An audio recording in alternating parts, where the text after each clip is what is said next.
Subang? Apakah kasus Subang sudah ditinggalkan gara-gara eksiden baku tembak yang saat ini sedang memviral? Ya, kita semua pasti ngerasa kayak sedih ya, karena kasus ini sudah mulai dilupakan orang. Nah, jadi hari ini Mbak Tuti ada di Spanyol, tepatnya di Sevilla. Kita akan ngebahas kasus Subang, tapi kalian akan kutunjukkan pemandangan di sini, oke? Biar nggak bosan. Nah, ini adalah sebuah bangunan di Spanyol ini yang keren banget. Lihat nih, ya. Nah, orang yang berdiri ini, ibu-ibu ini adalah peramal. Ya, peramal jalanan tepatnya. Kalau Madam Suki kan enggak, meskipun hidupnya di jalan begitu, tapi lebih profesional menangani klien. Oke, jadi inilah pemandangan di sini, ya keren banget gila. Oke, bagus ya. Oke, jadi nanti sampai hotel kita akan lanjutkan atau obrolin kasus Subang ini ya. Gimana sih? Apakah kasus ini akan menjadi cold cases atau tidak akan pernah terungkap atau menggantung begitu saja? Lihat di depan lagi. Keren tuh. Kebayang nggak sih kalau kalian itu tuan putri dan dijemput sama pangeran dengan kereta kuda? Oke. Amazing ya. Oke, lanjut nanti ya.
Pada waktu kita tahu kalau deterjen atau masyarakat Indonesia yang masih mengikuti kasus perampasan nyawa ibu dan anak di Subang ini masih saja kepo dengan mengintip-intip atau secara datang langsung ke Google mengetik Subang terbaru, kasus Subang terbaru. Nah, setelah itu pasti akan diberikan seperti menu makanan gitu ya, seperti menu gitu kan keluar, terungkap ya kan, terbongkar. Akhirnya kasus ini pun terjawab dan bla bla bla bla bla lainnya. Setelah kalian menekan video ataupun ulasan yang diberikan oleh awak media, pasti sepertinya kalian ini kayak tertipu begitu ya. Ya, jadi untuk membuat updatean atau kita mengulas satu kasus yang viral, sedang viral atau tidak lagi viral alias berlama-lama seperti kasus Subang ini, tentu YouTuber itu juga butuh materi ya. Kalau kita membuat bangunan, kita mau buat bangunan misalkan, membuat dapur atau rumah, kalau nggak ada batu batanya, kalau nggak ada pakunya, kalau nggak ada pasirnya, bagaimana orang tersebut akan membuat bangunan tersebut? Sama dengan kasus-kasus lainnya, sama dengan kasus Subang. Sepertinya kasus ini memang mandek, seperti nggak kemana-mana, dan kita seperti orang-orang yang memperjuangkan keadilan bagi kedua almarhumah ini sepertinya tidak menemukan jalan, alias kalian itu seperti berada di satu ruangan yang nggak tahu jalan pintunya kemana, melainkan berputar-putar. Pernah nggak kalian atau kita berada di sebuah tempat, entah itu seperti kayak ruangan yang banyak sekali ya, tapi kita diajak muter-muter dan tidak ketemu di mana pintunya. Itu seperti kasus Subang. Dan Mbak Suti sudah pernah mengatakan kepada kalian bahwa kasus ini masih lama perjalanannya. Lalu bagaimanakah perjalanan di kasus Subang ini? apakah tahun 2022, yakni tanggal 18 Agustus 2022, artinya itu kan sudah 1 tahun ya, masa penantian kalian atau kita mengenai jawaban dari kasus perampasan ibu dan anak di Subang ini. Apakah tahun 2022, yaitu tanggal 18 Agustus 2022, polisi akan merilis atau memberikan jawaban tentang siapakah pelaku dari kasus Subang ini. Dan jawabannya adalah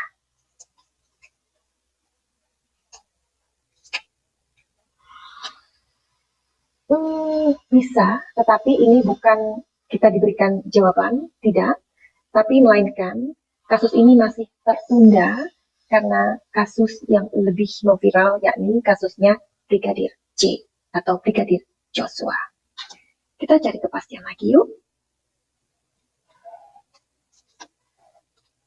Jawabannya adalah tidak.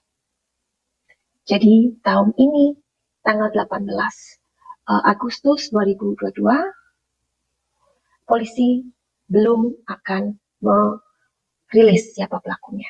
Jadi pelakunya masih harus tenang-tenang aja ini ya. Masih harus enak-enakan ini ya.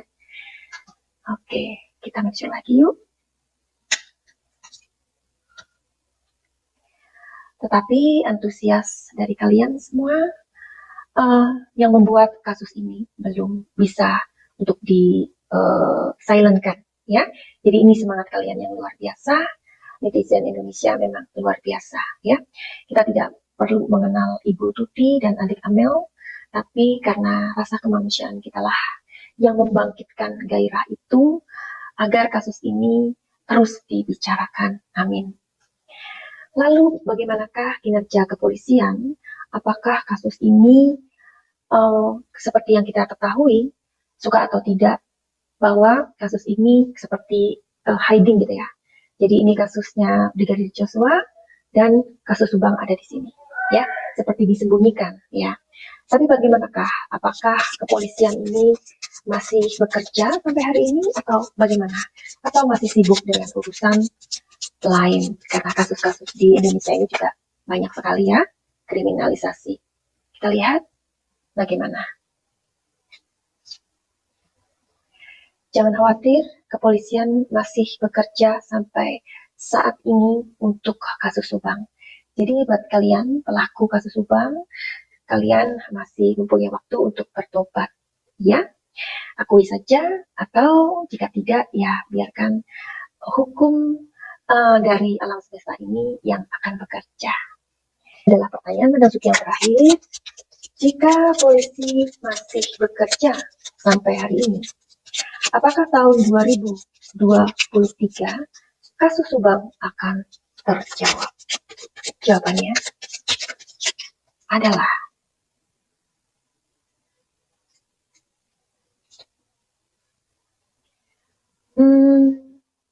masih belum, ya, karena masih ada hal-hal mungkin itu berupa dua alat bukti atau dua bukti yang masih diperlukan, karena jawabannya di sini harus diperjuangkan, ya. Namanya penjahat, ya, namanya orang jahat, pastilah mereka akan bersikukuh untuk mempertahankan kebohongan. Namanya orang jahat pasti akan memperjuangkan kejahatannya dan melakukan kejahatannya. Tugas orang baik adalah tidak bungkam dengan kejahatan dan tidak diam ketika orang lain melakukan kejahatan. Dan di dalam dunia ini ada 3 hal yang tidak bisa disembunyikan, yakni sinar matahari, sinar bulan, dan kebenaran. Dan tidak ada kejahatan yang sempurna.